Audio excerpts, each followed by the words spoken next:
Hello दोस्तों, कैसे हो आप सब? आशा करती हूँ आप सभी अच्छे होंगे और अपनी तैयारी पे लगे रहे होंगे। आज हम पढ़ने वाले हैं सीडीपी, जो सीजी टेट सी टेट के लिए भी महत्वपूर्ण है। तो हम लोग पहले थ्योरी करेंगे, उसके बाद एमसीक्यू करेंगे। तो चलिए स्टार्ट करते हैं। शिक्षा मनोविज्ञान, स्किनर कहते हैं शिक्षा मनोविज्ञान मनोविज्ञान की वह शाखा है जो सीखने और सिखाने की प्रक्रिया का अध्ययन करती है। स्किनर क्या कहते हैं? स्किनर कहते हैं शिक्षा मनोविज्ञान मनोविज्ञान की वह शाखा है जो सीखने और सिखाने की प्रक्रिया का अध्ययन करती है। जेम्स ट्रीवर कहते हैं शिक्षा मनोविज्ञान प्रयुक्त मनोविज्ञान की एक ऐसी शाखा है जो शिक्षा में मनोवैज्ञानिक नियम और परिणामों के उपयोग से तथा साथ ही साथ शिक्षा की समस्याओं के मनोविज्ञान अध्ययन से संबंधित होती है। किसने कहा है? जेम्स ट्रीवर ने। सेंट्रोक ने कहा है शिक्षा मनोविज्ञान मनोविज्ञान की एक ऐसी शाखा है जो शैक्षिक परिस्थितियों में शिक्षण एवं अधिगम के बोध में विभिन्नता दिखलाता है। शिक्षा मनोविज्ञान मनोविज्ञान की एक प्रस्तुत शाखा है, अर्थात मनोविज्ञान नियमें सिद्धांत एवं तथ्यों का उपयोग शिक्षा क्षेत्र में करके बालक और वयस्कों के सर्वगीण विकास में मदद करता है। ये पॉइंट बहुत इम्पोर्टेंट है। बालकों एवं वयस्क के सर्वगीण विकास में मदद करता है। आगे देखते हैं।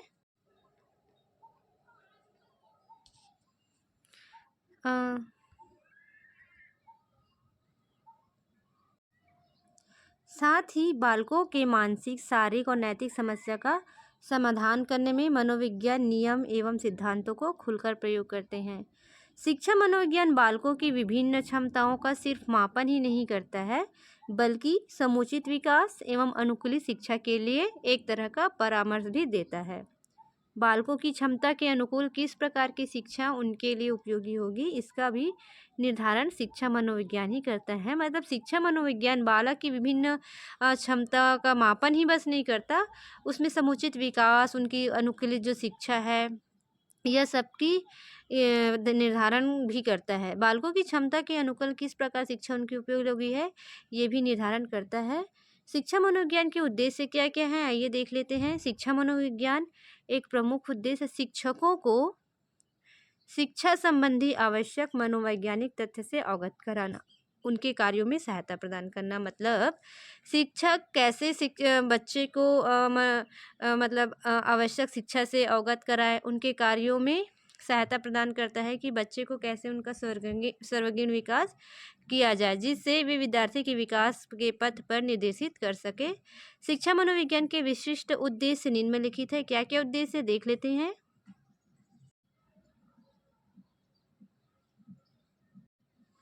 शिक्षकों की सहायता करना। शिक्षा मनोविज्ञान का प्रमुख उद्देश्य शिक्षकों को अपने कार्य में मदद करना होता है। शिक्षा मनोविज्ञान का प्रमुख उद्देश्य शिक्षकों को अपने कार्य में मदद करना होता है। इस संदर्भ में शिक्षा मनोविज्ञान के उद्देश्य को इस प्रकार समझाया जा सकता है, जैसे कि शिक्षा मनोविज्ञान शिक्षक में शैक्षिक समस्याएं, जैसे कि एजुकेशन से प्रॉब्लम, उचित मनोवृत्ति उत्पन्न करने में मदद करते हैं। जैसे शिक्षक को अपने पढ़ाने में कुछ समस्या आ रही हो तो शिक्षा मनोविज्ञान उसकी मदद करते हैं। आगे देखते हैं। शिक्षार्थियों के कमजोरी तथा असफलताओं को समझने में तथा उनके उपचार संबंधी सिफारिश करने में शिक्षा मनोविज्ञान काफ़ी मदद करती। सिफारिश करने में शिक्षकों को शिक्षा मनोविज्ञान काफ़ी मदद करती है। नेक्स्ट है शिक्षा मनोविज्ञान द्वारा शिक्षक उन सामग्रियों को सही ढंग से संगठित कर पाते हैं जिनको उन्हें शिक्षार्थियों को देना रहता है।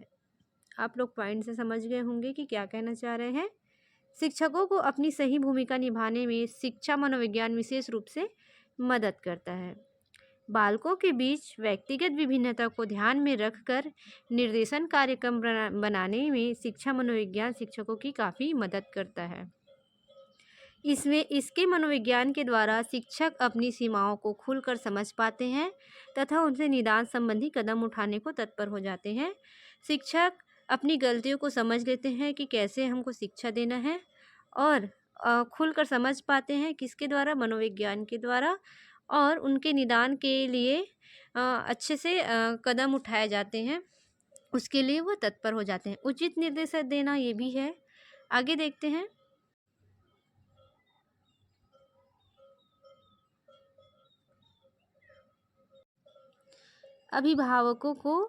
अभिभावकों का मार्गदर्शन करना, मूल्यांकन की उचित विद्यार्थियों को प्रस्तुत करना, शारीरिक शिक्षा प्रदान करना, समूह गतिविधि को समझने में मदद करना। शिक्षा मनोविज्ञान का क्या महत्व है, आइए देखते हैं। छात्रों में बाल विकास की विभिन्न अवस्थाओं की विशेषताओं को समझने में हमें शिक्षा मनोविज्ञान महत्वपूर्ण जानकारी देता है। कक्षा के शिक्षण के स्वरूप को समझने में शिक्षक शिक्षण करते समय न केवल अपने ज्ञान भंडार को बल्कि छात्रों की क्षमताओं को तथा उनके व्यक्तिगतशील गुणों को भी ध्यान में रखते हैं। इससे शिक्षण स्तर की उत्कृष्टता में पर्याप्त वृद्धि आती है और शिक्षा मनोविज्ञान की महत्ता बढ़ती है। और दिया है इसमें, शिक्षार्थियों की समस्या को समझने में शिक्षा मनोविज्ञान शिक्षार्थियों की समस्याओं के कारण का पता लगाते हैं और समस्या की पहचान हो जाने के बाद उचित शैक्षिक निर्देशक एवं परामर्श से समस्याओं को दूर करते हैं तथा शिक्षा के स्तर में पर्याप्त सुधार ला पाते हैं। चलिए आगे देखते हैं।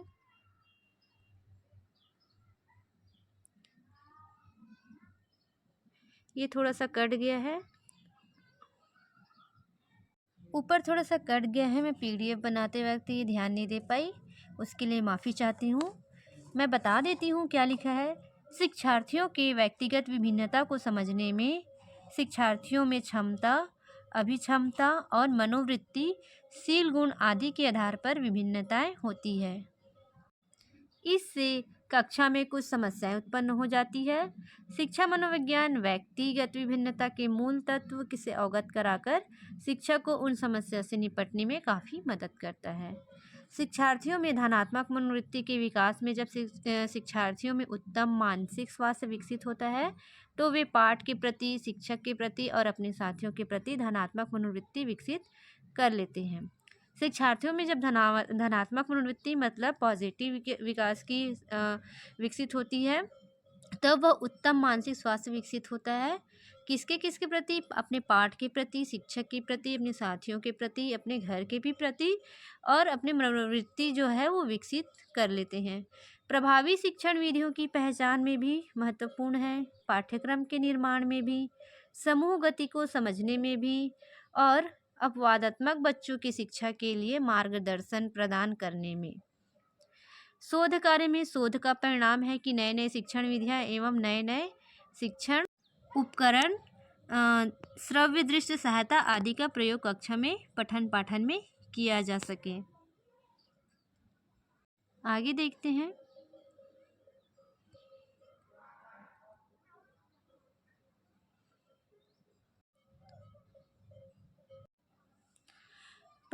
परीक्षा में उपयोगी तथ्य है। शिक्षा व्यक्तिकरण एवं समाजीकरण की वह प्रक्रिया है जिसमें शिक्षार्थी के सर्वांगीण विकास पर बल डालता है। शिक्षा मनोविज्ञान की एक प्रयुक्त शाखा है जो सीखने सिखाने की प्रक्रिया का अध्ययन करती है। शिक्षा मनोविज्ञान शिक्षा में मनोवैज्ञानिक नियमों एवं परिणामों का उपयोग कर शिक्षा की समस्या का समाधान करने की कोशिश करता है। आधुनिक शिक्षा मनोविज्ञान के इतिहास में एल थर्नडाइक एवं जे.एम. कैटल ने नाम विशेष रूप से उल्लेखनीय है। हम आगे इस लोग के बारे में पढ़ेंगे जो बहुत इम्पोर्टेंट है, जो एग्ज़ाम में पूछा जाता है। शिक्षा मनोविज्ञान का कार्य क्षेत्र काफ़ी विस्तृत है। इससे शिक्षार्थी सीखने की प्रक्रिया का स्वरूप, सीखने की परिस्थिति, मापन और मूल्यांकन, निर्देशन तथा मानसिक स्वास्थ्य आदि का विशेष रूप से ध्यान कर शिक्षा को अर्थपूर्ण एवं लाभप्रद बनाने की कोशिश की जाती है। चलिए आगे देखते हैं। वस्तुनिष्ठ प्रश्न देख लेते हैं।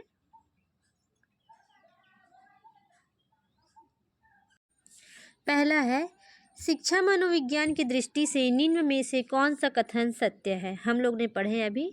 क्या बच्चे अपने ज्ञान का सृजन स्वयं करते हैं? बी है, विद्यालय में आने से पहले बच्चे को कोई पूर्व ज्ञान नहीं होता है। तीसरा है, अधिगम प्रक्रिया में बच्चे को कष्ट होता है। बच्चे यथावत वही सीखते हैं जो उन्हें पढ़ाया जाता है। तो आपके ख्याल से इसका आंसर क्या होगा? इसका आंसर ए होगा। बच्चे अपने ज्ञान का सृजन स्वयं करते हैं। विद्यालय से इसमें आने से पहले बच्चे को पूर्व ज्ञान नहीं होता, ऐसा नहीं है। वो पूर्व ज्ञान अपने घर से सीख के कुछ न कुछ आते ही हैं। अधिगम प्रक्रिया में बच्चों को कष्ट होता है। सीखने में स्टार्टिंग में थोड़ा बहुत कष्ट होता है, लेकिन ऐसा कष्ट नहीं होता कि वो कभी सीख ही ना पाए। बच्चे यथावत वही सीखते हैं जो उन्हें पढ़ाया जाता है। जी नहीं, ये गलत है। नेक्स्ट देखते हैं। बच्चों में नैतिकता की स्थापना के लिए सर्वोत्तम मार्ग है उन्हें धार्मिक पुस्तक पढ़ाना, शिक्षक का आदर्श रूप से व्यवहार करना, उनका मूल्य शिक्षा पर मूल्यांकन करना, उन्हें प्रातःकालीन सभा में उपदेश देना। ये आपके हिसाब से क्या होना चाहिए? तो इसका आंसर हो जाएगा बी, शिक्षा का आदर्श रूप से में व्यवहार करना। तीसरा है, शिक्षा का अति महत्वपूर्ण उद्देश्य है। शिक्षा का अति महत्वपूर्ण उद्देश्य क्या है? आजीविका कामना, बच्चे का सर्वांगीण विकास करना, पढ़ना एवं लिखना सीखना, बौद्धिक विकास। तो इसका आंसर क्या हो जाएगा? हम लोग पढ़े हैं सर्वांगीण विकास के लिए इसका आंसर बी हो जाएगा। बच्चे का सर्वांगीण विकास बहुत जरूरी है, क्योंकि अगर बच्चे का सर्वांगीण विकास होगा तभी बच्चे और अधिक सीखते हैं। बाल विकास के आधार पर कौन सा कथन सर्वोत्तम है? सारे बच्चे एक जैसे होते हैं? जी नहीं, प्रत्येक बच्चा विशिष्ट होता है। कुछ बच्चे विशिष्ट होते हैं या कुछ बच्चे एक जैसे होते हैं। तो इनका आंसर हो जाएगा बी, प्रत्येक बच्चा विशिष्ट होता है। मनोविज्ञान शिक्षा का आधारभूत विज्ञान है, यह किसने कहा था?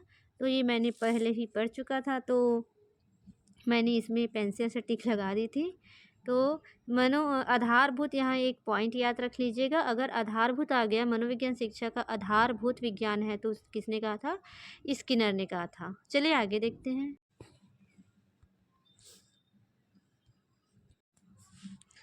यहाँ पे आधुनिक मनोविज्ञान का अर्थ पूछा गया है। आधुनिक मनोविज्ञान का अर्थ क्या है? तो यहाँ पे आप बताइए कि आधुनिक मनोविज्ञान मन का अध्ययन है या आत्मा का अध्ययन है, या शरीर का अध्ययन है, या व्यवहार का अध्ययन है। तो यह आधुनिक मनोविज्ञान क्या है? व्यवहार का अध्ययन है। ये छोटा कैसे, 1 मिनट देख लेती हूँ। अरे यार,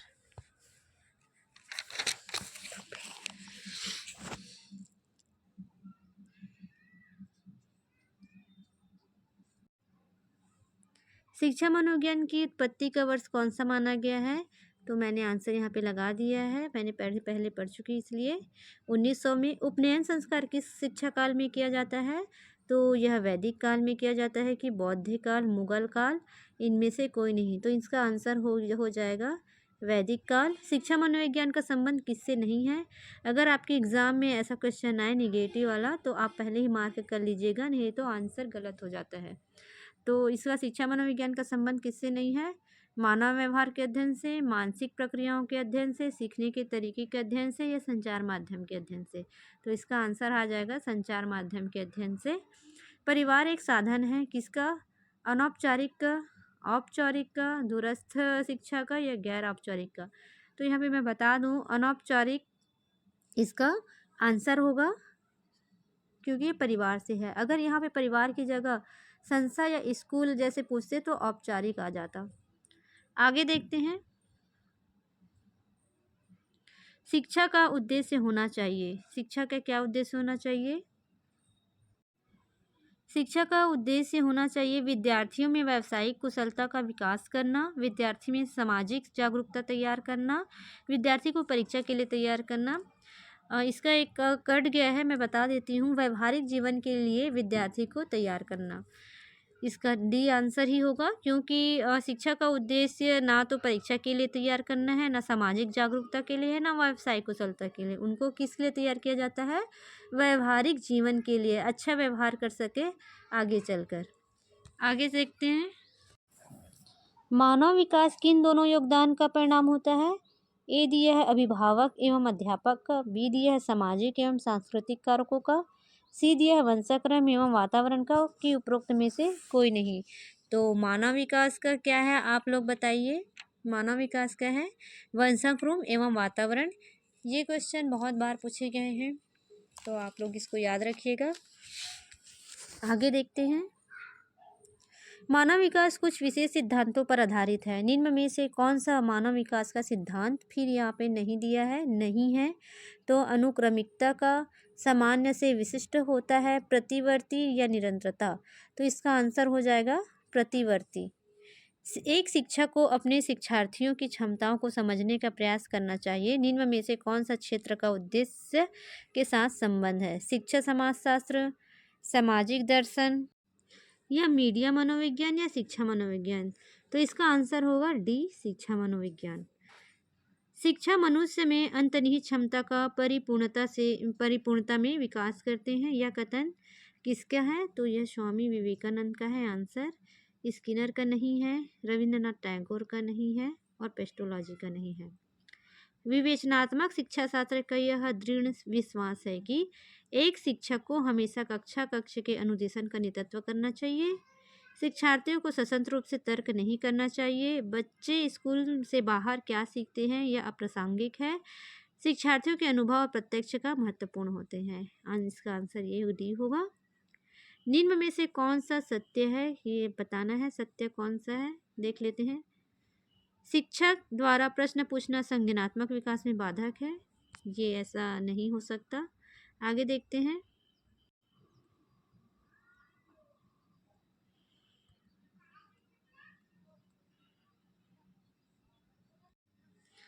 तो शिक्षक द्वारा पूछना संज्ञानात्मक विकास में बाधक ये नहीं हो सकता। विकास और सीखना दोनों सामाजिक सांस्कृतिक संदर्भ में अप्रासंगिक रहते हैं। शिक्षार्थी एक निश्चित तरीके से सीखते हैं। और डी है खेलना संज्ञान और सामाजिक दक्षता के लिए सार्थक है। तो इसका आंसर हो जाएगा डी। मानव विकास खाली स्थान है। मानव विकास क्या है, मात्रात्मक होता है या गुणात्मक होता है या कुछ सीमा तक अमापनीय है। इसका आंसर ए और बी हो जाएगा। मात्रात्मक और गुणात्मक दोनों होता है। प्राचीनतम योजनाओं में नई जानकारी जोड़ने के किस नाम से जाना जाता है। समायोजन। इसमें देख लीजिए बहुत कन्फ्यूज़न करता है क्वेश्चन। बोलने में गलती हो गया। प्रचलित योजनाओं में नई जानकारी जोड़ने को किस नाम से जाना जाता है। जो प्रचलित जो चल रही योजनाओं में, जैसे कोई कार्य हमारे दिमाग में चल रहा है और उस जानकारी में एक नई जानकारी हम अगर जोड़ देते हैं तो उसमें क्या कहा जाता है। ये समूहयोजन है क्या, ये साम्य धारण है, या आत्मसात्करण है, या संगठन है। तो इसका आंसर सी हो जाएगा, आत्मसात्करण करना। आगे देखते हैं।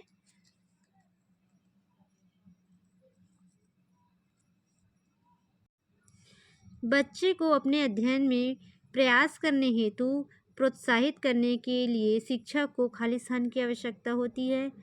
बताओ, बच्चों को अपने अध्ययन में प्रयास करने हेतु मतलब हम कुछ पढ़ा रहे हैं और उसमें प्रोत्साहित करने के लिए शिक्षक को क्या चीज़ की आवश्यकता होती है। क्या वो अन्य बच्चों के साथ तुलना करते हैं, क्या वह बच्चे को प्रेरित करने के लिए करते हैं, या बच्चे को डांटने में, या बच्चे को नियंत्रण में रखने के लिए। तो इसका सही आंसर बी हो जाएगा, बच्चे को प्रेरित करने में। तभी यह आवश्यक है। बच्चों को अपने अध्ययन के प्रयास करने हेतु प्रोत्साहित करने के लिए शिक्षकों को क्या करना चाहिए, बच्चे को प्रेरित करना चाहिए। एक प्रभावी कक्षा में बच्चे हमेशा उत्सुक और तैयार रहते हैं क्योंकि शिक्षक उनकी प्रत्यस्मरण योग्यता का आकलन करने के लिए नियमित रूप से परीक्षा लेता है। देखिए, मैं कुछ नेगेटिव पॉइंट बता ही देती हूँ। प्रत्यस्मरण मतलब याद रखना, जो कि ये नेगेटिव पॉइंट है, ये तो नहीं होगा। बच्चे शिक्षक से डरते हैं, ऐसा भी नहीं है क्योंकि वह मौखिक और शारीरिक दंड का प्रयोग करते हैं। दंड देना अभी तो ये लागू ही नहीं है, दंड तो देना ही नहीं है किसी भी हाल में। बच्चे शिक्षक का सम्मान नहीं करते और जैसा उन्हें अच्छा लगता है वैसा ही करते हैं। अगर ऐसा छोड़ दिया जाए तो बच्चे का विकास ही नहीं होगा। बच्चे अपने अधिगम को सुगम बनाने के लिए मार्गदर्शन एवं सहयोग हेतु शिक्षक में सहायता लेते हैं। तो ये आंसर सही है, डी। बच्चे अपने अधिगम को सुगम बनाने के लिए, इसका आंसर डी हो जाएगा। आगे देखते हैं। 22 यहाँ पे कट गया है दोस्तों, सॉरी। ज्ञान के एक बड़े असंबद्ध भाग को प्रस्तुत करना, ज्ञान के एक बड़े असंबद्ध भाग को प्रस्तुत करना। तो इसमें ये है ए, शिक्षिका के कार्य को कठिन और शिक्षार्थी के कार्य को आसान बनाएगा। बी है, शिक्षार्थियों के लिए अवधारणात्मक सक्षम को प्राप्त करने को कठिन बनाएगा। सी है, शिक्षार्थियों के लिए प्रत्यक्ष स्मरण को आसान बनाएगा। यहाँ पे फिर नेगेटिव पॉइंट आ गया है। अपने तरीके से जानकारी को व्यवस्थित करने में शिक्षार्थियों की सहायता करेगा। तो इसका आंसर क्या हो सकता है? तो इसका आंसर बी होगा, क्योंकि ज्ञान के एक बड़े असंबद्ध, यहाँ पे निगेटिव पूछा है तो इसका आंसर भी निगेटिव होगा, क्योंकि शिक्षार्थियों के लिए अवधारणात्मक क्षमता को प्राप्त करने को, वो जो अवधारणा है समझने की जो क्षमता होती है उसको कठिन बना देगा। नेक्स्ट देखते हैं। मनोविज्ञान ने सर्वप्रथम अपनी आत्मा का परित्याग किया, फिर अपने मन का और फिर अपनी चेतना का। अभी वह एक प्रकार के व्यवहार को संयोजे हैं। ये कथन किसका है? टीचनर का है, उंड का है, वुडवर्थ का है या मैकडूगल का है? तो इसको कैसे याद रखा जाएगा? इसको इस तरीके से याद रखा जाएगा, क्योंकि मनोविज्ञान ने सर्वप्रथम आत्मा का परित्याग किया, आत्मा का परित्याग किया, फिर अपने आत्मा को दे दिए, फिर अपने मन, फिर अपनी चेतना, इस प्रकार व्यवहार को संयोजे हैं, इस प्रकार के व्यवहार को संयोजे हैं। मनोविज्ञान ने सर्वप्रथम अपनी आत्मा का परित्याग किया, फिर मन का, फिर अपनी चेतना का। इसका आंसर आपके दिमाग में तुरंत आ जाना चाहिए, वुडवर्थ का है करके। आगे देखते हैं। वह विज्ञान जो संख्यात्मक प्रदत्त को एकत्र करने, विभाजित करने, प्रस्तुत करने, तुलना करने, व्याख्या करने की विधि से संबंधित है, क्या कहलाता है? वह विज्ञान जो संख्यात्मक प्रदत्त को एकत्र करने, संख्या जो प्रदत्त कार्य है उसको एकत्र कर रहे हैं, फिर उसको विभाजित कर रहे हैं, फिर प्रस्तुत कर रहे हैं और फिर तुलना करके उनकी व्याख्या विधि से समझा रहे हैं, तो इसको क्या कहा जाएगा? इसको सांख्यिकी कहा जाएगा, गणित कहा जाएगा, ज्यामिति कहा जाएगा या फिर संभाव्यता कहा जाएगा। तो इसका आंसर क्या हो सकता है? इसका आंसर सांख्यिकी, क्योंकि ये संख्यात्मक को दर्शा रहा है। कुछ कुछ ऐसे क्वेश्चन रहते हैं जिसका आंसर क्वेश्चन में छुपा रहता है, तो 3 से 4 बार अगर पढ़े तो वो हमें याद आता है। तो जल्दीबाज में आप गलत ना करिएगा। आगे देखते हैं।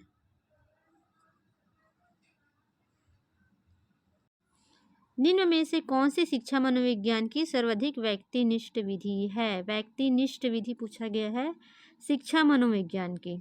तो अंतदर्शन, बहिदर्शन, अवलोकन या प्रयोगीकरण। शिक्षा मनोविज्ञान अगर सीखना है तो व्यक्तिगत निष्ठ है अंतदर्शन। अंतदर्शन के अंदर ही हम चीज़ों को अच्छी तरह सीख पाएंगे, तो इसका आंसर हो जाएगा अंतदर्शन। आगे देखते हैं।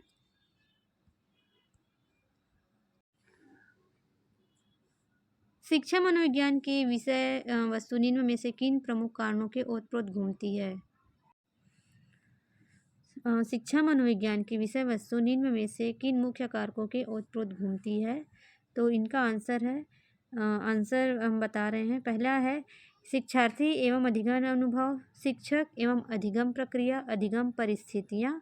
ये सभी विकल्प सही है कि क्या है, आप लोग बताइए। शिक्षा मनोविज्ञान की विषय वस्तु मुख्य कारकों के ओतप्रोत है, मतलब शिक्षार्थी अधिगम तो आएंगे इसके अंतर्गत, शिक्षक और अधिगम प्रक्रिया भी आएंगे, अधिगम परिस्थितियां भी आएंगे, सीखने की जो परिस्थिति में आएंगे। तो ये सारे विकल्प सही हैं, इसका आंसर डी हो जाएगा। शिक्षा मनोविज्ञान अधिक बल देता है किस पे? शिक्षक के केंद्र पे, बाल केंद्र पे, या फिर छात्र के केंद्र पे, या पाठचर्या, या फिर विद्यालय केंद्रीय शिक्षा पे। तो ये बहुत इंपॉर्टेंट क्वेश्चन है, इनको याद रखिएगा। इनका आंसर होगा बी, छात्र केंद्रीय शिक्षा पर। आगे देखते हैं, और ये आया हुआ क्वेश्चन है एस्टेट में।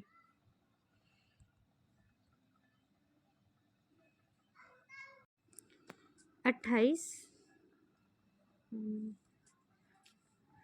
ये देखिए, मनोविज्ञान उत्तर प्रदेश कहाँ स्थित है? लखनऊ में, इलाहाबाद में, आगरा में या वाराणसी में? तो इसका आंसर आ जाएगा इलाहाबाद में। यूपी टेट में पूछा गया है। संरचनावादी उपागम बताता है कि खालिस्तान ज्ञान की संरचना के लिए अत्यंत आवश्यक है। विद्यार्थी का पूर्व ज्ञान, अनुबंधन, दंड, यंत्रवध याद करना। तो इसका आंसर क्या हो जाएगा? क्योंकि इसका आंसर विद्यार्थी में पूर्व ज्ञान होगा। संरचनात्मक उपागम बताता है कि विद्यार्थी का पूर्व ज्ञान की संरचना के लिए अत्यंत आवश्यक है। अनुबंधन नहीं होता और यंत्रवत याद करने तो बिल्कुल आंसर अगर निगेटिव में पूछा जाता है तभी इसका आंसर होता है। दंड भी निगेटिव में अगर पूछा गया है तब इसका आंसर होगा, नहीं तो नहीं होगा। तो इसका आंसर होगा ए। निम्न में से कौन शिक्षा शास्त्रीय पद्धति एक संरचनावादी कक्षा के लिए उपयुक्त नहीं है? यहाँ पे निगेटिव पूछा गया है। तो बहुयामी परिप्रेक्ष्यों को प्रोत्साहन, सामूहिक सहयोगिता, वेधन एवं दोहराव या प्रयोगात्मकता। इसका आंसर क्या होगा? इसका आंसर यह होगा, नहीं पूछा गया है तो वेधन व दोहराव।